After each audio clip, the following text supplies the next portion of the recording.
Stock మార్కెట్లో trading చేయడం అనేది ఒక కళ. ఈరోజు మనం ఆప్షన్ సెల్లింగ్ గురించి తెలుసుకోబోతున్నాం. అంటే ఇది మార్కెట్ ఎటు వెళ్తుందో అని ఊహించే పద్ధతి కాదు. అసలు భవిష్యత్తును అంచనా వేయడం పక్కనపెట్టి ప్రస్తుత పరిస్థితుల్లో మనకు అనుకూలంగా ఉన్న సంభావ్యతలను ఎలా వాడుకోవాలనే దాని గురించే ఈ మొత్తం విశ్లేషణ. చూడండి, ఏ ట్రేడింగ్లోనైనా మనకు 4 రకాల ఫలితాలే వస్తాయి. 1 చిన్న లాభం, 2 పెద్ద లాభం, 3 చిన్న నష్టం. ఈ 3 కూడా పర్వాలేదు, మనం హ్యాండిల్ చేయగలం.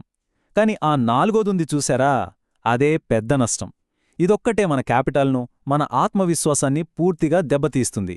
అందుకే మన మొదటి లక్ష్యమేంటంటే ఆ పెద్ద నష్టాన్ని మన ట్రేడింగ్ నుంచి ఎలాగైనా సరే తొలగించడం. ఈ ఆలోచనే మనల్ని 2 వేర్వేరు దారుల్లోకి తీసుకెళ్తుంది. మొదటిది, మార్కెట్ ఖచ్చితంగా పైకి వెళ్తుంది లేదా ఖచ్చితంగా కిందకు వస్తుంది అని అంచనా వేయడానికి ప్రయత్నించడం. ఇక రెండోది, స్టాటిస్టిక్స్ ఆధారంగా, అంటే సంభావ్యతల ఆధారంగా ట్రేడ్ చేయడం. ఈ రెండింటిలో ఏది తెలివైన పనో చూద్దాం. ఈ రెండింటి మధ్య తేడా చాలా సింపుల్. ఆప్షన్ బయ్యర్ ఏం చేస్తారంటే మార్కెట్ డైరెక్షన్ను, అది కూడా కరెక్ట్ టైంలో అంచనా వేయాలని చూస్తారు. ఇది చాలా కష్టం, ఎందుకంటే వాళ్లకు టైం కూడా శత్రువే. కానీ ఒక సిస్టమాటిక్ సెల్లర్ అలా కాదు. మార్కెట్ ఒక రేంజ్లోనే ఉండే అవకాశం ఎక్కువ కాబట్టి ఆ సంభావ్యత నుంచే లాభం పొందుతారు. ఇక్కడ టైం వాళ్లకు మిత్రుడిలా పనిచేస్తుంది. ఈ మొత్తం స్ట్రాటజీ వెనుక ఒక సింపుల్ నిజం దాగి ఉంది. డేటా ఏం చెప్తోందంటే మార్కెట్లు సుమారుగా 70% సమయం ఒక రేంజ్లోనే కదులుతూ ఉంటాయి. అంటే పెద్దగా పైకిగాని కిందకిగాని వెళ్ళవు. కేవలం 30% సమయం మాత్రమే ఒక పెద్ద ట్రెండును చూపిస్తాయి. చూశారా, మన అవకాశం ఈ 70%లోనే ఉంది. సరే, మార్కెట్ డైరెక్షన్ను ఊహించకుండా ఆ 70% అవకాశాన్ని మనం లాభంగా ఎలా మార్చుకోవాలి? ఇక్కడే వస్తుంది అసలు మ్యాజిక్. మనం దిశను కాదు, సమయాన్ని అమ్ముతాం. వినడానికి వింతగా ఉన్నా ఇది నిజం. ఇక్కడ సమయమే మన బెస్ట్ ఫ్రెండ్. దీన్ని అర్థం చేసుకోవాలంటే మనం థీటా అనే కాన్సెప్ట్ను తెలుసుకోవాలి.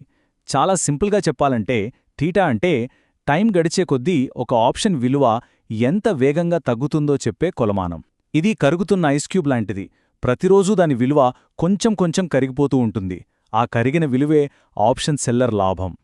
అంటే మార్కెట్ పెద్దగా కదలకుండా ఒకే రేంజ్లో ఉన్నంత కాలం ప్రతిరోజూ తెల్లారేసరికి మనం అమ్మిన ఆప్షన్ విలువ కొంచెం తగ్గుతుంది. అలా తగ్గిన ప్రతి పైసా మన జేబులోకి లాభం రూపంలో వస్తుంది. ఓకే, థియరీ బావుంది, కానీ దీన్ని ప్రాక్టికల్గా ఎలా చెయ్యాలి? మార్కెట్లో ఒక బ్యాలెన్స్డ్ పొజిషన్ను, అంటే ఒక డెల్టా న్యూట్రల్ రేంజ్ను ఎలా క్రియేట్ చెయ్యాలో ఇప్పుడు చూద్దాం. ఇందులో మొదటి స్టెప్ డెల్టాను అర్థం చేసుకోవటం. మార్కెట్ ఒక్క పాయింట్ కదిలితే మన ఆప్షన్ ధర ఎంత మారుతుందో చెప్పేదే డెల్టా. సింపుల్గా ఇది మన పొజిషన్ యొక్క డైరెక్షనల్ రిస్క్ను చూపిస్తుంది.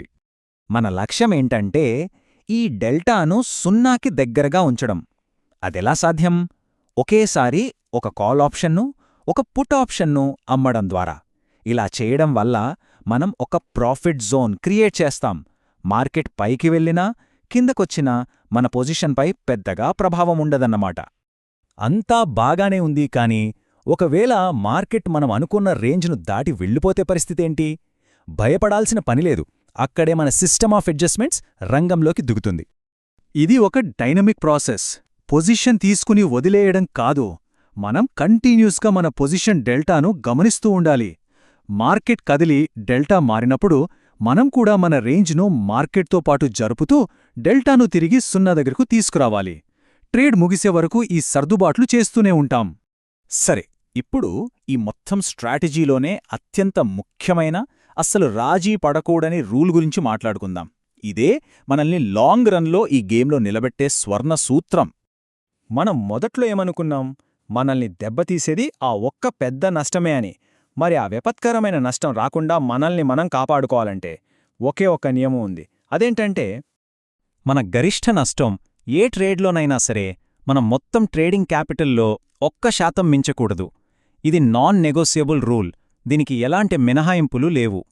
ఈ 1% నియమాన్ని మనం కఠినంగా పాటిస్తే మార్కెట్ ఆ 30% సమయంలో మనకు వ్యతిరేకంగా వెళ్ళినా మనకొచ్చే నష్టం చాలా చిన్నగా కంట్రోల్లో ఉంటుంది. ఆ చిన్న నష్టాన్ని మనం తరువాత సులభంగా రికవర్ చేయొచ్చు. అప్పుడే ట్రేడింగ్ ఒక జూదంలా కాకుండా ఒక వ్యాపారంలా మారుతుంది.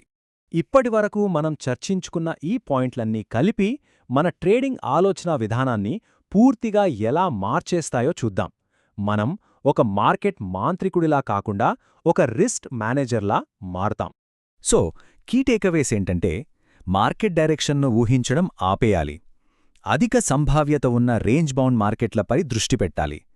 టైం డీకే అంటే థీటాను మన ప్రధాన లాభ వనరుగా చేసుకోవాలి. అన్నింటికన్నా ముఖ్యంగా ఆ 1% స్టాప్లాస్తో రిస్క్ను క్రూరంగా మేనేజ్ చేయాలి. గుర్తుంచుకోండి, విజయమనేది ప్రతిసారి మనం కరెక్ట్ అవ్వడం వల్ల రాదు, క్రమశిక్షణతో ఉండడం వల్లే వస్తుంది.